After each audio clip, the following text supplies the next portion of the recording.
السلام علیکم۔ Main gate پر ہی وہ اسے عثمان کے ہمراہ نظر آئی تھی کیونکہ اس کی آمد بھی بر وقت ہوئی تھی۔ عارش پر نظر پڑتے ہی وہ جہاں بھی تھی وہیں ساکت رہ گئی تھی۔ یہ غنیمت جان کر عارش خود ہی اس کی سمت بڑھ گیا تھا۔ کیا ہوا ہے یہ تمہیں؟ تنگ نظروں سے حرمن نے اس کا جائزہ لیا تھا جبکہ اس کے سوال نے عثمان کو کوفت میں مبتلا کیا تھا۔ میرے خیال میں صاف دکھائی دے رہا ہے کہ اس کا ایکسیڈنٹ ہوا ہے۔ عثمان کے حشمگیر لہجے پر حرمن کے تاثرات بگڑے تھے جبکہ وہ عارش کے شانے کو تھپتھپا کر اسے کرانے پر مجبور کرتا ہارون کی سمت بڑھ گیا تھا۔ دوسری جانب گاڑی کے پاس رکے ہارون کی نظریں حرمن پر ہی تھیں۔ عثمان یہ حرمن؟ جی ہاں، عارش کی قسمت میں یہی لکھا تھا۔ حرمن اس کی بیوی ہے۔ اگر آپ کو یقین نہیں آ رہا تو کوئی بات نہیں، کچھ دیر میں یقین آ جائے گا۔ ہارون کے حیران لہجے پر عثمان نے مسکراتے ہوئے کہا تھا۔ دوسری جانب حرمن کا پارا آسمان پر چڑھتا جا رہا تھا۔ تمہارا حشر بگڑ چکا ہے اور تم کہہ رہے ہو کہ معمولی ایکسیڈنٹ ہوا ہے۔ آخر وہ کون نبینا ڈرائیور تھا جسے 6.5 فٹ کا بندہ نظر نہیں آیا؟ حرمن بری طرح اس پر برسی تھی جو بے بس انداز میں عثمان کی طرف متوجہ ہوا تھا۔ چیخنے چلانے سے پہلے ذرا ادھر ادھر بھی دیکھ لیا کرو، اس نے دبے لہجے میں حرمن کو گھڑکا تھا۔ تم درمیان میں کیوں بول رہے ہو؟ خون خوار نظروں سے حرمن نے اسے دیکھا تھا۔ تو کیا خاموشی سے تمہارے ہاتھوں اپنے دوست کی عزت کے جنازے نکلتا دیکھوں؟ گھر میں لے جا کر اسے کوٹ ڈالو، مگر یہاں تو زبان بند کر لو غیر مردوں کے سامنے۔ عثمان کے گرانے پر وہ دنگ ہوئی تھی مگر اگلے ہی پل بری طرح چونک کر اس نے کچھ فاصلے پر رکے ہارون کو دیکھا تھا۔ آپ یہاں کیا کر رہے ہیں؟ حرمن کی حیران نظروں پر وہ شرمندہ تاثرات کے ساتھ قریب آیا تھا۔ آئی ایم سوری حرمن، میری گاڑی سے ہی عارش کا ایکسیڈنٹ ہوا تھا۔ ہارون کی اطلاع پر اس کے چہرے کے تاثرات تن گئے تھے۔ کڑی نظروں سے اس نے عارش کو دیکھا تھا جو آنکھوں ہی آنکھوں میں اسے ہارون کے سامنے شانت رہنے کی التجا کر رہا تھا۔ بمشکل غصہ ضبط کیے وہ یکدم پلٹ کر تیز قدموں سے گیٹ کی سمت بڑھ گئی تھی جبکہ اس کے رد عمل پر ہارون کے ساتھ ساتھ عارش بھی شرمندہ ہوا تھا۔ وہ دراصل غصے میں ہے تو اس لیے۔ کوئی بات نہیں، حرمن کا غصہ جائز ہے، عارش کی بات کاٹتے ہوئے ہارون نے کہا تھا۔ تم اب جا کر آرام کرو، اپنا خیال رکھنا، اور عثمان کل ریڈیو پر ملاقات ہوگی۔ الوداعی کلمات کے ساتھ ہارون رخصت ہو گیا تھا۔ حرمن کسی کے ساتھ بھی رعایت نہیں کرتی ہے۔ گیٹ سے اندر داخل ہوتا وہ عثمان سے مخاطب تھا۔ بہت نئی بات بتائی ہے تم نے، مجھے تو یہ پتہ ہی نہیں تھا، عثمان نے حشمگیر لہجے میں کہا تھا۔ نائٹ شرٹ کی سلیوز احتیاط سے فولڈ کرتا وہ ڈریسنگ کے سامنے آ رکا تھا۔ آنکھ کے نیچے لگنے والی خراشوں کی سرخی اب نلاہٹ میں بدل چکی تھی۔ کچھ افسردگی سے وہ اپنے چہرے کا جائزہ لے رہا تھا جب حرمن کمرے میں داخل ہوئی تھی۔ کتنے ڈنٹ لگے ہیں یہ گن رہے ہو یا بگڑے چہرے کی نظر اتار رہے ہو؟ اس کے ناگوار لہجے پر وہ گہری سانس لے کر بیڈ کی طرف آ گیا تھا۔ بیٹھے بٹھائے مصیبت مول لے لی ہے، اوپر سے تمہاری طرف داڑیاں ختم نہیں ہوتی۔ کمبل اس کی طرف ہلائے ہوئے وہ مستقل بگڑے تیوروں میں تھی۔ تم مجھ سے کیوں ناراض ہو رہی ہو؟ کیا یہ سب میں نے جان بوجھ کر کیا ہے؟ ناراض لہجے میں وہ اس سے مخاطب تھا جو لائٹ آف کر رہی تھی۔ تمہیں ضرورت ہی کیا تھی سڑکوں پر چہل قدمی کرنے کی؟ اگر زیادہ کچھ ہو جاتا تو وہ تو نکل گئے معذرت کر کے، ان کا کیا جاتا؟ ہارون کی جگہ کوئی اور شخص ہوتا تو میں خون پی جاتی اس کا۔ تم نے ہارون کے ساتھ بھی کچھ اچھا بیہیو نہیں کیا، وہ پہلے ہی بہت شرمندہ تھے۔ انہیں ہونا چاہیے، جتنے تمغے ان کی طرف سے تمہیں ملے ہیں انہیں شرمندہ ہونا چاہیے، مگر تم اپنی فکر کرو، ان کے لیے ہلکان مت ہو۔ اصیلے لہجے میں اس نے عارش کی بات کاٹی تھی۔ ہارون کی کوئی غلطی نہیں تھی، کتنی بار بتاؤں تمہیں، وہ ضد ہوا تھا۔ مجھے اب کچھ مت بتاؤ، خاموشی سے سو جاؤ۔ ناگواری سے اسے دیکھتی وہ اپنا تکیہ درست کرنے لگی تھی۔ مجھے تکلیف ہو رہی ہے تو میں کیسے سو سکتا ہوں؟ وہ حفت سے بولا تھا۔ بتاؤ جا کر انہیں جن کی طرف داڑیاں کر رہے ہو۔ ناگواری سے بولتی وہ دوسری جانب کروٹ بدل گئی تھی۔ مامی یا ماموں جان کو یہ اطلاع مت پہنچا دینا، وہ دونوں پہلے ہی بڑے ماموں کے آپریشن کو لے کر وہاں پریشان ہیں۔ عارش نے اسے تاکید کرنا ضروری سمجھا تھا۔ جواباً حرمن نے کوئی رسپانس نہیں دیا تھا۔ اب میرا چہرہ اتنا بھی بھیانک نہیں ہو رہا کہ تم 100 گز کے فاصلے پہ چلی گئی ہو۔ چند لمحوں بعد عارش نے شکایتی نظروں سے اسے دیکھا تھا مگر وہ نہ کچھ بولی تھی نہ پلٹ کر اسے دیکھا تھا۔ مایوس ہو کر اس نے بھی آنکھوں پر بازو رکھ کر سونے کی کوشش کی تھی، ورنہ سچ تو یہ تھا کہ اب کمبل کی گرمی میں اسے اپنی چوٹوں کی سنگینی کا احساس ہونے لگا تھا۔ تکلیف آہستہ آہستہ جاگ رہی تھی۔ کچھ دیر بعد اسے چونک کر ہرمن کی طرف دیکھنا پڑا تھا۔ ہرمن، تم رو رہی ہو؟ اس کی مدھم سسکیوں پر وہ دنگ ہوتا اٹھ رہا تھا کہ ہرمن کرنٹ کھا کر اٹھ بیٹھی۔ لیٹے رہو، کیوں مزید خود کو تکلیف پہنچا رہے ہو؟ بھپڑائے لہجے میں ہی وہ اس پر بگڑی تھی۔ اگر تم میرے قریب نہیں آؤ گی تو مجھے ہی آنا پڑے گا۔ وہ اسے چھوا تھا۔ دوسری جانب وہ اپنی آنکھیں خشک کرتی اس کے قریب ہو گئی تھی۔ مجھے معاف کر دو، میں نے تمہیں بہت پریشان کر دیا ہے۔ تم مجھے برا بھلا کہو، مگر اس طرح رونے کی کیا ضرورت ہے؟ اس کے آزودہ چہرے پر پھسلتے آنسوؤں کو صاف کرتے ہوئے عارش نے دیکھا تھا۔ اس کی پیشانی پر بکھرے بالوں کے باریک پردے کے عقب سے جھلکتا ماہ نم بھی آزردہ اور بجھا ہوا دکھائی دے رہا تھا۔ اگر زیادہ کچھ نقصان ہو جاتا تو؟ اس کے نم لہجے پر وہ دھیرے سے مسکرایا تھا۔ حادثے زندگی کا حصہ ہے، میں تمہارے سامنے بالکل ٹھیک موجود ہوں۔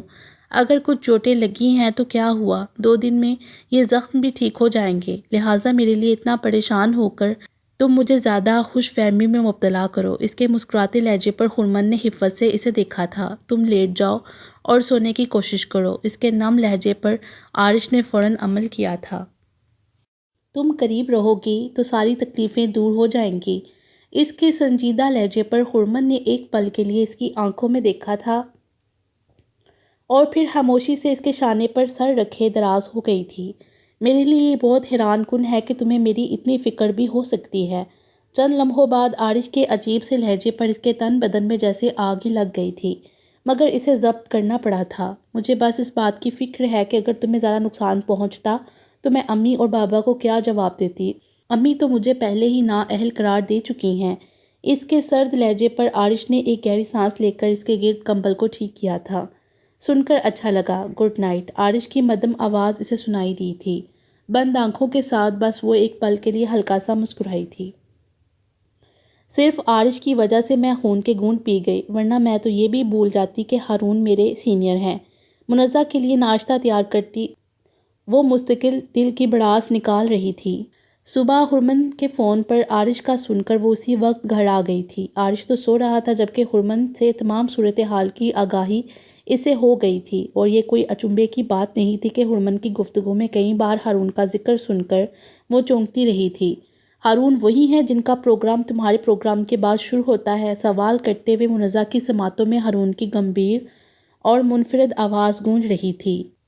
یہ ریڈیو تب سے ہی سن رہی تھی جب سے ہرمن نے ریڈیو جوائن کیا تھا۔ ہرمن اسے ہارون کے بارے میں ہی بتا رہی تھی، تبھی کال بیل نے ان دونوں کو چونکایا تھا۔ دروازہ کھولتے ہوئے ہرمن نے کچھ حیران سوالیہ نظروں کے سامنے اجنبی چہرے کو دیکھا تھا جس کی مسکراہٹ کانوں تک پھیلی جا رہی تھی۔ آپ دونوں میں سے ہرمن کون ہیں؟ سوال کرتے ہوئے وہ بڑے اشتیاق سے منزہ کو ہی دیکھ رہا تھا جو ہرمن کے عقب میں ہی تھیں۔ میں ہوں، کیوں، کیا ہوا؟ کس سے ملنا ہے تمہیں؟ ہرمن کے ناگوار لہجے پر اس کی مسکراہٹ غائب ہوئی تھی۔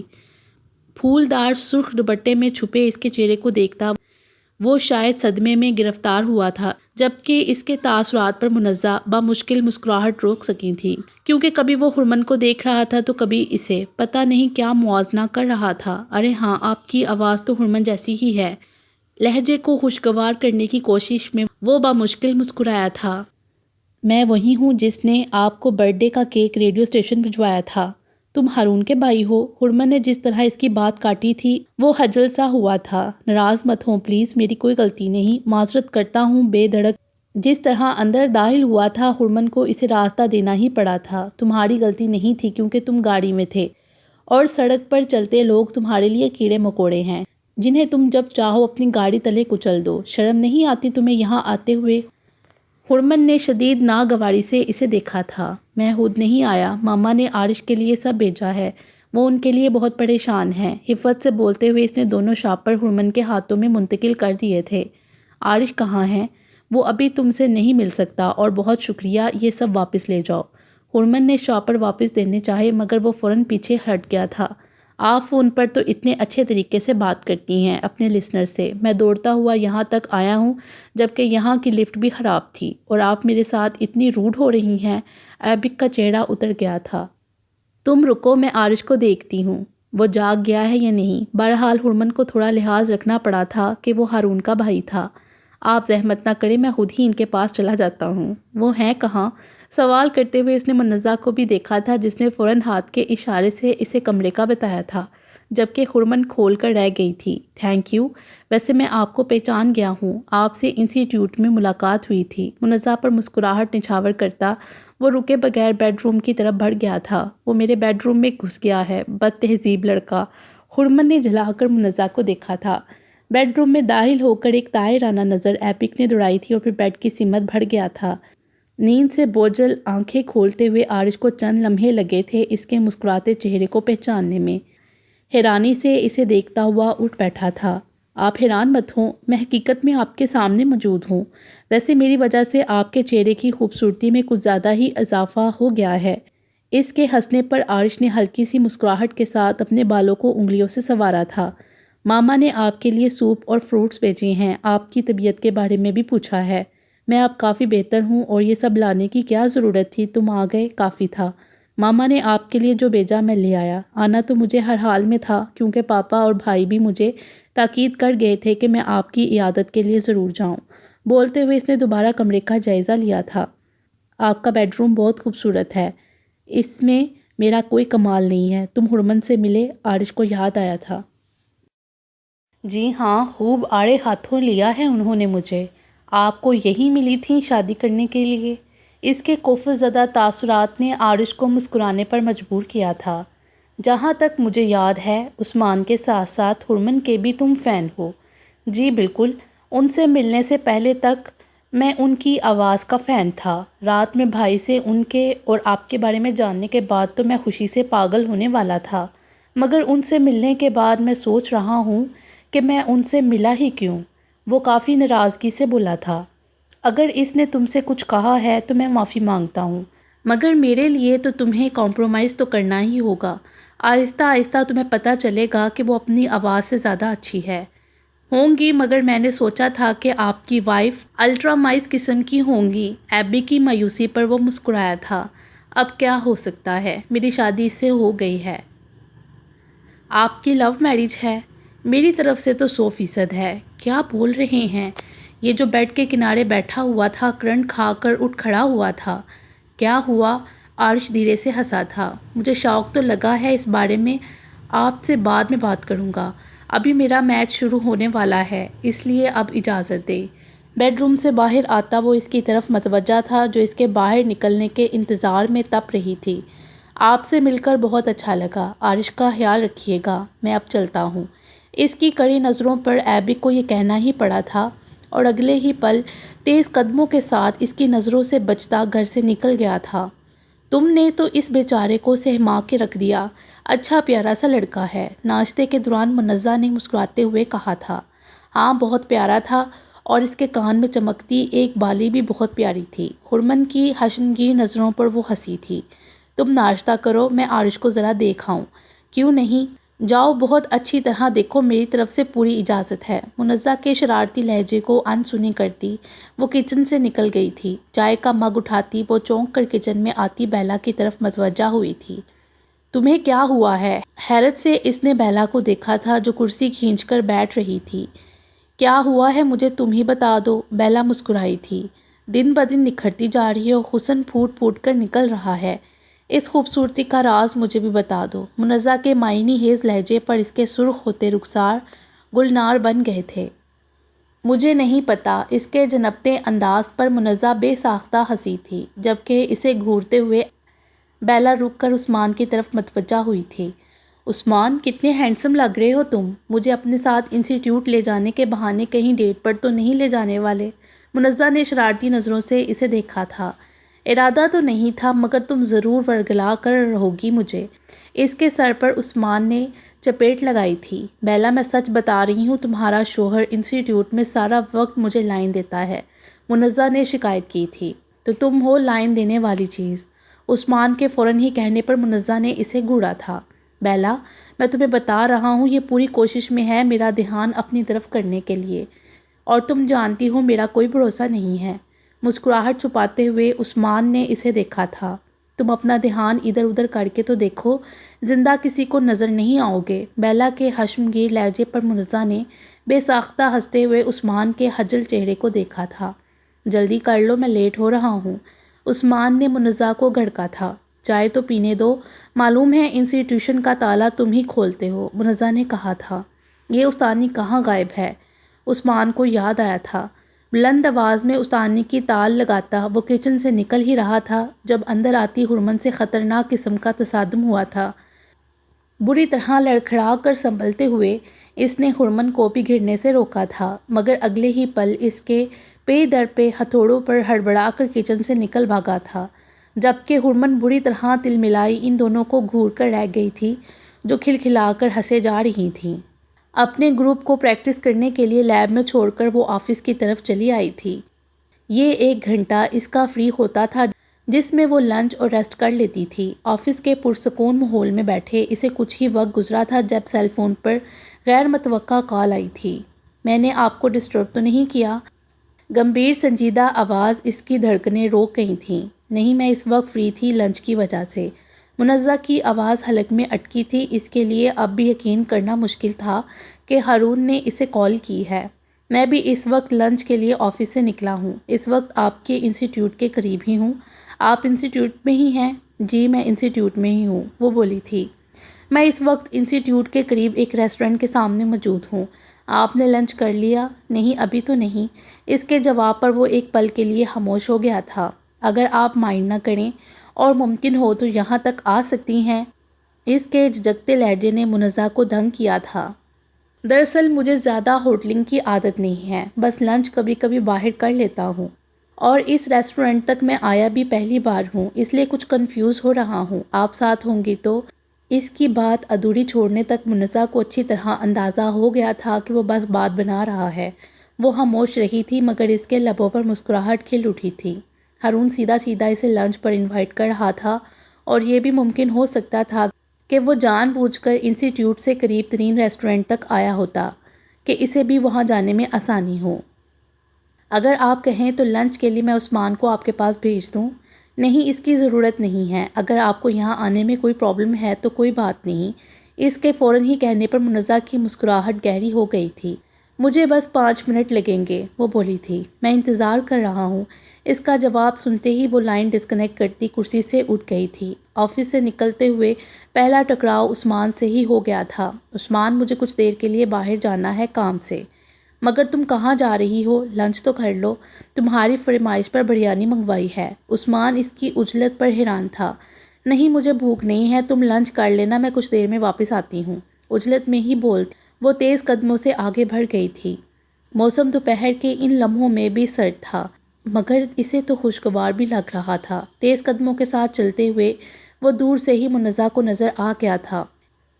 اس کے قدموں کی رفتار سست سی ہو گئی تھی۔ ریسٹورنٹ کی دیوار سے پشت ٹکائے وہ سامنے سڑک پر نظریں دوڑا رہا تھا۔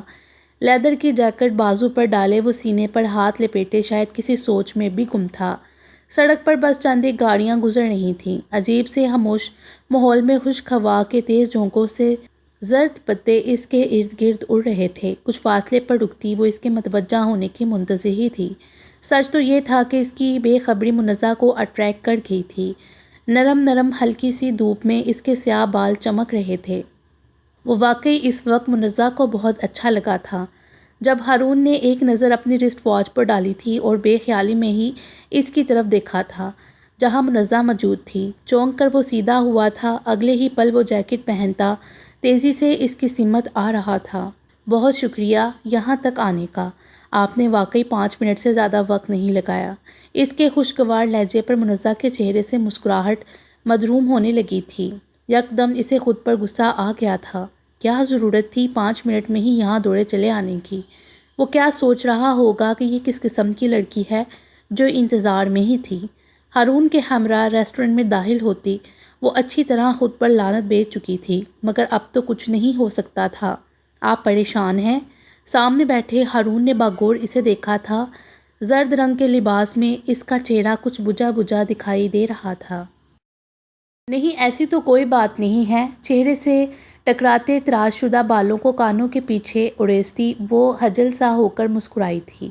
بہرحال وہ اب مزید کوئی بے وقوفی نہیں کرنا چاہتی تھی۔ لنچ آنے تک ہارون اس سے انسٹیٹیوٹ کے بارے میں ہی بات کرتا رہا تھا۔ اس دوران وہ بھی کافی حد تک نارمل اور پر اعتماد ہو گئی تھی۔ آپ ریڈیو کب سے کر رہی ہیں؟ منزہ کے اچانک سوال پر وہ چونکا تھا۔ تقریباً 10 سال ہو چکے ہیں۔ میں ریڈیو زیادہ نہیں سنتی، اس لیے آپ کی آواز نہیں پہچان سکی تھی۔ آپ نے بھی ذکر نہیں کیا تھا کہ آپ صدا کاری کرتے ہیں۔ یہ بتانا ضروری تو نہیں تھا۔ ویسے بھی میں یہی چاہتا تھا کہ آپ کے نزدیک میں عام سا ہی انسان رہوں، جس سے آپ کا سامنا پہلی بار انسٹیٹیوٹ میں ہوا تھا، جہاں میری موجودگی آپ کے لیے غیر اہم تھی۔ وہ پیپر زیادہ اہم تھے جو اس وقت آپ کے ہاتھوں میں تھے۔ وہی عام انسان جس کا نام تک اس سے پوچھنا آپ کے لیے ضروری نہیں تھا، جسے آپ نے اپنا نام بتانے یا آٹوگراف دینے کے قابل بھی نہیں سمجھا تھا، سنجیدہ سی مسکراہٹ کے ساتھ بولتا، وہ اسے دنگ کر گیا تھا۔ مجھے کبھی اس طرح نظر انداز یا غیر اہم نہیں سمجھا گیا، مگر مجھے یہ سب بہت منفرد لگا ہے۔ شاید اسی لیے میں یہاں آپ کے سامنے موجود ہوں۔ شاید آپ کو میرا یہ کہنا برا لگے، مگر یہ سچ ہے کہ آپ دوسری خاتون ہیں جن سے مجھے رتی برابر بھی امپورٹنس نہیں ملی، مگر دونوں کا سلوک مجھے اٹریکٹ کر گیا ہے۔ ہارون کے مسکراتے لہجے نے اسے حیران کیا تھا۔ پہلی کون ہے؟ وہ پوچھے بغیر نہ رہ سکی تھی۔ حرمن، وہ فوراً بولا تھا۔ مجھے کل رات ہی معلوم ہوا کہ وہ عارش کی وائف ہیں۔ حالانکہ حرمن کی اب مجھ سے اچھی بات چیت ہو گئی تھی، مگر کل رات جو حادثہ عارش کے ساتھ پیش آیا تھا، اس کے بعد وہ مجھ سے یقیناً ناراض ہو گئی ہیں۔ آپ کو تو معلوم ہوگا سب۔ جی ہاں، میں صبح حرمن کی طرف ہی تھی۔ مجھے امید ہے کہ وہ آپ سے ناراض نہیں ہوں گی۔ وہ بس عارش کی طرف سے ہی پریشان ہے، منزہ نے کہا تھا۔ آپ کے تعلقات کیسے ہیں حرمن سے؟ ہارون نے سوال کیا تھا۔ بہت اچھے۔ وہ عارش کی وائف بعد میں ہے، مگر پہلے میری دوست ہے۔ منزہ کے لہجے میں حرمن کے لیے جو اپنائیت تھی، وہ ہارون نے بھی محسوس کی تھی۔ آپ کو لنچ کیسا لگا؟ چند لمحوں بعد ہارون نے سوال کیا تھا۔ مجھے اچھا لگا۔ آپ کو پسند آیا؟ آپ تو پہلی بار یہاں آئے ہیں، منزہ نے پوچھا تھا۔ مجھے آپ کے ساتھ یہاں لنچ کرنا پسند آیا ہے۔ اس کی مسکراتی نظروں نے منزہ کی دھڑکنوں کو بے ترتیب کیا تھا۔ آپ کو یہاں لنچ پسند آیا ہے تو مجھے امید ہے کہ کبھی کبھی آپ کو یہاں آنے پر کوئی اعتراض نہیں ہوگا۔ وہ جس طرح سنجیدہ نظروں سے اسے دیکھ رہا تھا، منزہ کچھ بول نہیں سکی تھی۔ نظر چراتی پانی کے گلاس کی طرف متوجہ ہو گئی تھی۔ کچن کی دہلیز پر رکتے ہوئے انہوں نے عروسہ کو دیکھا تھا، جو ٹیبل کے گرد بیٹھی کسی سوچ میں گم تھی۔ فاروق کے لیے یہ جاننا مشکل نہیں تھا کہ وہ کس کے بارے میں سوچ رہی ہیں۔ ان کے متوجہ نہ ہونے پر فاروق کو انہیں پکارنا پڑا تھا۔ وہ اس طرح چونک کر اٹھی تھیں جیسے کوئی چوری کرتے ہوئے رنگے ہاتھوں پکڑی گئی ہیں۔ کھانا تیار ہے، بس ابھی لگاتی ہوں۔ نہیں، ابھی مجھے بھوک نہیں ہے۔ تم کھانے سے فارغ ہو جاؤ تو آ کر میری بات سن لینا۔ مغرور ان کے زرد چہرے کو دیکھتے وہ بولے تھے اور واپس پلٹ آئے تھے۔ عروسہ کا یوں ہمہ وقت گمسم رہنا اب کوئی نئی بات نہیں رہی تھی۔ انہوں نے گھر سے باہر نکلنا بھی چھوڑ دیا تھا۔ اپنے پروفیشن کو وہ بھول چکی تھیں۔ پارلر کو لاک لگ چکا تھا۔ کئی دن گزر جانے کے باوجود فاروق نے دیکھا تھا کہ انہوں نے بچوں کو ڈانٹنا پیٹنا ہی چھوڑ دیا ہے۔ گھر کے یا بچوں کے کسی مسئلے کو لے کر وہ اب فاروق سے بحث بھی نہیں کرتی تھیں، یہاں تک کہ گھر میں فاروق کو ان کی آواز تک نہیں سنائی دیتی تھی، ورنہ ایک وقت وہ بھی تھا جب فاروق خود ان سے کہتے تھے کہ وہ ان کی موجودگی میں اپنے پارلر میں ہی رہا کریں، کیونکہ بچوں کے شور شرابے سے زیادہ وہ ان کی بلند آواز اور بلا وجہ کی باتوں سے ڈسٹرب ہو جایا کرتے تھے۔ مگر سب کچھ پہلے جیسا نہیں رہا تھا۔ حالانکہ اب عروسہ کے سامنے وہ گزری تلخ اذیت ناک باتوں کا ذکر بھی نہیں کرتے تھے، مگر پھر بھی وہ اندر ہی اندر جیسے گل رہی تھیں۔ ان کے لبوں سے مسکراہٹ ٹوٹ گئی تھی۔ لب سیے وہ بس گھر کے کاموں میں خود کو الجھائے رکھتی تھیں۔ فاروق اور بچوں کا وہ مکمل خیال رکھتی تھیں، مگر اپنے آپ کو بھول گئی تھیں۔ اپنے لیے وہ اب کسی چیز کی فرمائش فاروق سے نہیں کرتی تھیں۔ ایک بیوٹیشین ہونے کی حیثیت سے وہ خود کو بہت مینٹین کر کے رکھتی تھیں۔ اچھے لباس اور کاسمیٹک ان کی کمزوری تھے، میک اپ ان کے لیے آکسیجن تھا۔ فاروق کی تنقید کے باوجود وہ صبح و شام کی کسی لمحے میں بھی میک اپ کے بغیر نظر نہیں آتی تھیں، مگر اب یہ حال تھا کہ گزشتہ کئی دنوں سے وہ کسی اچھے لباس میں نظر نہیں آئی تھیں۔ ان کی یہ کیفیت اور اپنے آپ سے لا تعلقی فاروق سے پوشیدہ نہیں تھی۔ ان کو احساس تھا، آخر وہ ان کی بیوی تھیں۔ وہ کہتے نہیں تھے، مگر وہ عروسہ کے لیے فکر مند تھے۔ کمرے میں داخل ہوتے ہوئے عروسہ نے جانچتی نظروں سے انہیں دیکھا تھا، جو بیک گراؤنڈ سے پشت لگائے انہی کے منتظر تھے۔ کیا بات کرنی تھی آپ کو؟ بیٹھو۔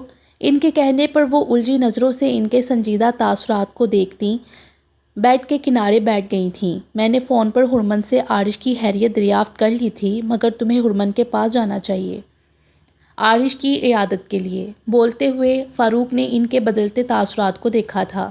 میں فون کر لوں گی ہرمن کو، جانا ضروری نہیں ہے۔ ان کی جانب دیکھے بغیر وہ بولی تھیں۔ یہ اچھی بات نہیں ہے، ہرمن نے خود فون کر کے تمہیں عارش کے ایکسیڈنٹ کے بارے میں بتایا ہے، تمہیں جانا چاہیے۔ ان کے قطعی لہجے پر عروسہ یہ بتا نہیں سکی تھی کہ وہ کیوں وہاں نہیں جانا چاہتی۔ کل کسی وقت فرحان کے ساتھ چلی جانا۔ نہیں، فرحان کے ساتھ نہیں، اگر آپ میرے ساتھ وہاں چلیں گے تو میں جاؤں گی، ورنہ نہیں، وہ بھی کمزور مگر قطعی لہجے میں بولی تھیں۔ ٹھیک ہے، پھر کل شام تیار رہنا، میرے ساتھ چلنا۔ فاروق کو راضی ہونا پڑا تھا۔ تبھی فرحان کی بلند پکاروں اور فاریہ کے شور پر گھبرا کر کمرے سے وہ باہر گئی تھیں۔ عروسہ کے پیچھے ہی آتے وہ رک کر ٹی وی کی سمت متوجہ ہوئے تھے۔ اسکرین پر ایک موبائل فون کا کمرشل جاری تھا۔ فاروق کو کوئی حیرت نہیں ہوئی تھی۔ ایک ہی موبائل کمپنی کے دوسرے برانڈ کے کمرشل میں بھی عثمان کو دیکھ کر وہ جانتے تھے اس کمپنی نے عثمان کو اپنا برانڈ ایمبیسڈر بنا لیا ہے۔ فاروق کی موجودگی میں بھی فرحان اور دوسرے بچوں کے جوش میں کمی نہیں آئی تھی، مگر عروسہ سنجیدہ ہی تھیں۔ بس ایک نظر انہوں نے فاروق کو دیکھا تھا جو اسپاٹ چہرے کے ساتھ خاموشی سے واپس کمرے کی طرف بڑھ گئے تھے۔ عجلت میں ہی اس نے کاؤنٹر سے چیزیں سمیٹی تھیں۔ اس کے پارلر کا ٹائم ختم ہو چکا تھا۔ ونڈو کے پردے پھیلانے سے پہلے اس نے بیرونی طرف کھلنے والے گیٹ کو بھی لاک کر دیا تھا۔ اس گیٹ سے ہی اس کے کلائنٹس کی آمد و رفت ہوتی تھی۔ اس طرح اس کا گھر ڈسٹرب نہیں ہوتا تھا۔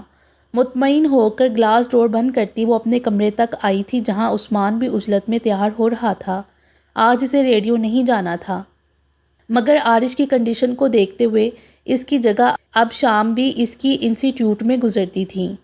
ابھی کچھ دیر پہلے ہی وہ کچھ آرام کی غرض سے گھر آیا تھا، مگر انسٹیٹیوٹ سے کال آ گئی۔ تمہیں یاد ہے آج شام تم مجھے شاپنگ کے لیے لے جانے والے تھے؟ اس کی پھیلائی ہوئی چیزیں سمیٹتی وہ شکایتی لہجے میں بولی تھی۔ اب یہ شکایت تم عارش سے کرو۔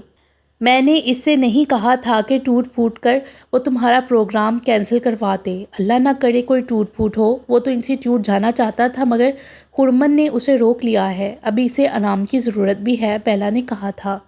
تو بس پھر وہ آرام کرے اور میں خوار ہوتا رہوں گا۔ پھر مجھ سے کیسی شکایت؟ میں کہاں کوئی شکایت کر رہی ہوں، کچھ خفگی سے وہ بولی تھی۔ بالکل تم کہاں کوئی شکایت کرتی ہو، حد سے زیادہ نیک بخت بیوی ہو میری۔ وہ جس طرح بولتا قریب آیا تھا، بیلا کے چہرے پر مسکراہٹ دوڑ گئی تھی، مگر اگلے ہی پل وہ کرا اٹھی تھی جب عثمان نے اس کا کان پکڑ کر کھینچا تھا۔ منزہ کو نارمل نظر آنے کی کوشش کرنی پڑی تھی کہ ہرمن ٹرالی سمیت وہاں آ گئی تھی۔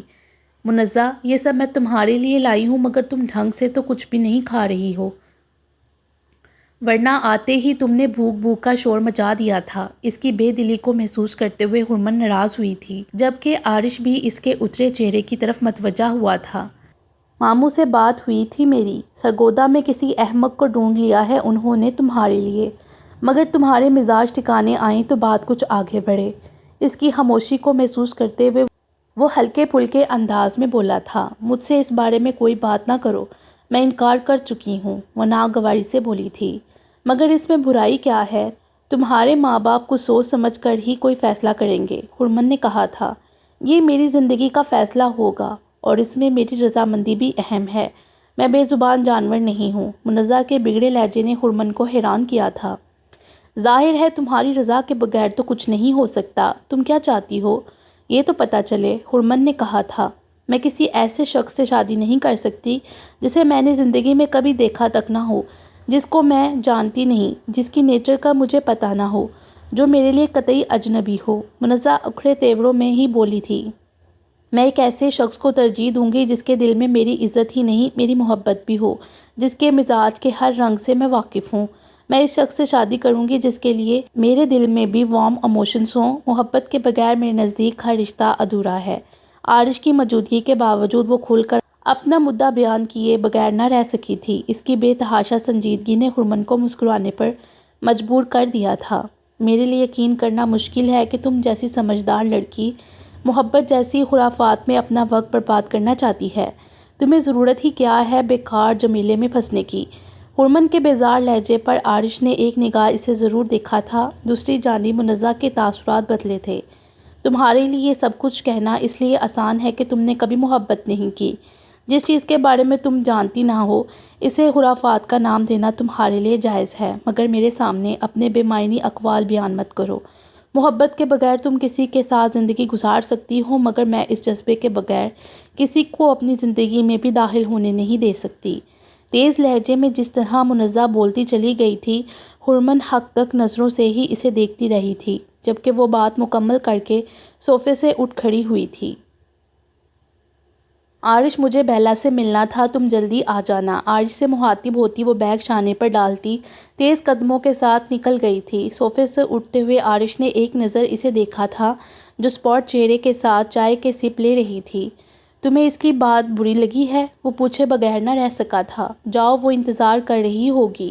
اس کی جانب دیکھے بغیر وہ سرد لہجے میں بولی تھی، حرمن، میں اسے لے آتا ہوں، تم اسے اپنی بات کہہ دو، مگر اس کا غصہ مجھ پر مت اتارنا۔ تمہارا اگریسو ہونا میرے لیے عذاب ہے۔ لائٹ براؤن سکارف میں قید اس کے تاثرات کو بھانپتے ہوئے وہ ٹوک ٹوک انداز میں پوچھ رہا تھا۔ جواباً وہ بس خاموشی سے اٹھ کر ٹیبل سے پلیٹیں سمیٹنے لگی تھی۔ گہری سانس لے کر اسے دیکھتا وہ کمرے کی طرف گیا تھا، اور کچھ دیر بعد جب باہر آیا تو وہ کچن میں تھی۔ باہر سے ہی اسے اپنے جانے کی اطلاع دیتا وہ گھر سے نکل گیا تھا۔ وہ دونوں آ گئے ہیں، مگر حرمن تمہیں جو بات کرنی ہے بعد میں کر لینا، پہلے ہی تمہاری طبیعت ٹھیک نہیں ہے۔ پلیٹس ٹیبل پر لگاتے ہوئے بیلا اسے التجا کر رہی تھی جو غصے میں بپڑی بیٹھی تھی۔ تم پر کسی نے انگلی اٹھائی ہے؟ کتنی بار عثمان کے گھر والوں نے اس کے سامنے تنقید کی ہے تم پر؟ کتنی بار عثمان نے تمہارے خلاف کوئی بات سن کر خاموشی اختیار رکھی ہے؟ بلند آواز میں وہ بیلا سے مخاطب تھی، جبکہ بیلا نے گھبرا کر کچن میں آتے عارش اور عثمان کو دیکھا تھا۔ بیٹھو تم دونوں، کھانا ٹھنڈا ہو رہا ہے۔ بیلا گڑبڑا کر ان دونوں سے مخاطب ہوئی تھی۔ عارش نے بس ایک نظر اس کے تیوروں کو دیکھا تھا جو اس کی طرف نہیں دیکھ رہی تھی۔ کیا ہوا ہے تمہیں؟ عثمان کے سنجیدہ لہجے پر حرمن نے اسے دیکھا تھا۔ مجھے کیا ہونا ہے؟ میں انسان تھوڑی ہی ہوں جو مجھے کچھ ہوگا۔ میں تو راستے میں پڑی بے جان چیز ہوں جسے کوئی بھی ٹھوکر مار کر چلا جائے گا، وہ تیز لہجے میں بولی تھی۔ تمہیں جو کہنا ہے کہو، مگر پہلے سب کو سکون سے کھانا کھا لینے دو۔ بہتر یہ ہوگا کہ پہلے اپنا غصہ ٹھنڈا کرو، ورنہ اپنے علاوہ تم کسی کو بھی کچھ کہنے کا موقع نہیں دو گی۔ پلیٹ میں کھانا نکالتے ہوئے عارش نے سرد لہجے میں کہا تھا۔ عارش، تم اس بھول میں ہرگز مت رہنا کہ تمہارے خاندان کا کوئی بھی فرد منہ اٹھا کر مجھ سے بے جا تنقید کرے گا اور میں اسے برداشت کر لوں گی۔ بھڑکتے لہجے میں وہ بولی تھی، کتنی بار میں نے غصے میں تمہیں کچھ بولنے کا موقع نہیں دیا، کتنی بار تمہاری جرأت نہیں ہوئی میرے سامنے کچھ کہنے کی۔ وہ خاموش بیٹھے عثمان سے بھی پوچھ رہی تھی، کون بے زبان گھوم رہا ہے یہاں؟ میں کسی کو بولنے کا موقع نہیں دیتی۔ میں اگریسو ہوں، میں جذبات سے آ رہی ہوں۔ مجھ سے نکاح کرتے وقت یہ سب نظر نہیں آیا تھا؟ اب مجھ میں کیڑے نظر آ رہے ہیں سب کو؟ بات کو مت بڑھاؤ حرمن، تمہیں منزہ کی بات بری لگی ہے تو جو کہنا ہے اس سے کہو۔ بمشکل ضبط کرتے ہوئے عارش نے کہا تھا، میں بات کو بڑھاؤں گی؟ منزہ سے پہلے میں تمہیں تمہاری اوقات کیوں نہ بتاؤں؟ جب تم میرے لیے سٹینڈ نہیں لے سکتے، میری بے عزتی پر خاموش تماشائی بن سکتے ہو، تو تمہیں کوئی حق نہیں ہے خود کو میرا شوہر کہلوانے کا۔ جہنم میں جائے سب، وہ کون ہوتی ہے مجھے محبت کے سبق پڑھانے والی؟ بس کرو حرمن، اب خاموش ہو جاؤ۔ عثمان کو بولنا پڑا تھا، کوئی مجھے یہ بتائے کہ اس گھر میں میری کیا حیثیت ہے؟ میں خاموش ہو جاؤں گی۔ وہ تو فرمان دے کر چلی گئی کہ محبت کے بغیر رشتہ ادھورا ہے، محبت ہوگی تو شادی جائز ہوگی، اور میری طرح وہ یہ ناجائز کام نہیں کر سکتی۔ اس کا مطلب تو یہی ہے کہ میں گناہ کی زندگی گزار رہی ہوں۔ کوئی فرق نہیں مجھ میں اور ایک کال گرل میں۔ بہت سن چکا ہوں میں تمہاری بکواس۔ بلند آواز میں عارش نے ایک جھٹکے سے پلیٹ سامنے سے ہٹائی تھی جو فرش پر گرتی چکنا چور ہو گئی تھی۔ دنگ کھڑی بیلا کا رنگ فک ہو گیا تھا۔ منزہ نے جو کہا ٹھیک کہا، اب تم اسے کسی بھی نظر سے دیکھو، یہ تمہارا دماغ کا فطور ہے۔ شدید اشتعال میں وہ اس پر برسا تھا۔ عارش بیٹھ جاؤ، عثمان نے اسے شانت کرنے کی ایک ناکام کوشش کی تھی۔ نہیں کھانا مجھے اس کے ہاتھ کا کھانا، ایک جھٹکے سے عثمان سے بازو چھڑواتا وہ کچن سے نکلا تھا۔ بیلا نے دہل کر حرمن کو روکنا چاہا تھا جو اسی تیزی سے اس کے پیچھے گئی تھی۔ جب تم میرے بارے میں دوسروں کی بکواس خاموشی سے سن سکتے ہو تو میری بکواس بھی سنو۔ اس کی بلند آواز پر وہ رک کر پلٹا تھا۔ تمہارے خاندان کے کسی فرد کو یہ حق نہیں ہے کہ اب مجھ پر انگلی اٹھائے، ورنہ میں ایک ایک کی دھجیاں اڑا دوں گی۔ حیثیت کیا ہے تمہارے خاندان کی؟ تھوک کر چاٹنے والا خاندان ہے تمہارا۔ میرے خاندان کو درمیان میں مت لاؤ۔ میں اب ایک لفظ بھی نہیں سنوں گا، سرخ چہرے کے ساتھ وہ بولا تھا۔ تمہیں سننا پڑے گا۔ تمہارے خاندان کے لیے آج بھی میں غلاظت میں پڑی چیز ہوں۔ کیا سمجھ رکھا ہے مجھے تم نے اور تمہارے خاندان نے؟ تم نے مجھے کیا سمجھ رکھا ہے؟ یہ جانتی ہو تمہاری نظر میں میری کیا حیثیت ہے؟ میں آج بھی تمہارے نزدیک ایک بے وقت گرا ہوا انسان ہوں جس کے ساتھ تم زندگی گزارنے پر مجبور ہو، صرف اپنے ماں باپ کی خوشی کے لیے۔ مجھے یقین ہے کہ تم آج بھی مجھے چھوڑ کر جا سکتی ہو اگر تمہارے دل میں ماموں جان کا خوف نہ ہو۔ سچ سننے کی ہمت نہیں ہے تمہارے پاس۔ میں کیوں روکتا منزہ کو؟ اس نے وہی سب کہا تھا جو میں تم سے کہنا چاہتا تھا۔ تمہیں محبت کا نام تک زبان پر لانے کا حق نہیں ہے۔ تم کیا کسی سے محبت کرو گی؟ تمہیں تو بس مذاق اڑانا آتا ہے جذبوں کا اور انسانوں کا۔ شدید اشتعال میں آج اس نے وہ سب بھی کہہ دیا تھا جو کہنا نہیں چاہتا تھا۔ اس نے عثمان اور بیلا کی موجودگی کی بھی پرواہ نہیں کی تھی۔ سپاٹ نظروں سے خرمن اسے دیکھتی رہی تھی جو جارحانہ قدموں کے ساتھ گھر سے ہی نکل گیا تھا۔ ساکت کھڑا عثمان ہوش میں آتا اس کے پیچھے ہی گیا تھا۔ کیا حاصل ہوا خرمن یہ سب کر کے؟ شدید تعصب کے ساتھ بیلا نے اس کے تاریک ہوتے چہرے کو دیکھا تھا۔ اپنا سب کچھ دے دیا، کچھ بھی بچا کر نہیں رکھا، پھر بھی اسے لگتا ہے کہ میں اسے چھوڑ کر جا سکتی ہوں۔ لرزتے لہجے میں بولتے ہوئے اس کی آنکھوں سے سیلاب رواں ہونے لگا تھا۔ منزہ کو میں نے اپنا سمجھ کر دل کی بات بتائی تھی، وہ اسی بات کا طعنہ مجھے دے گئی۔ محبت کے ثبوت مانگے جاتے ہیں، جلتے توے پر ہاتھ رکھنے کے مطالبے ہوتے ہیں۔ اب بھی ضرورت ہے اس کی؟ اس کے کربناک لہجے پر بیلا نے تڑپ کر اسے گلے سے لگایا تھا۔ باقی انشاءاللہ اگلی ویڈیو میں۔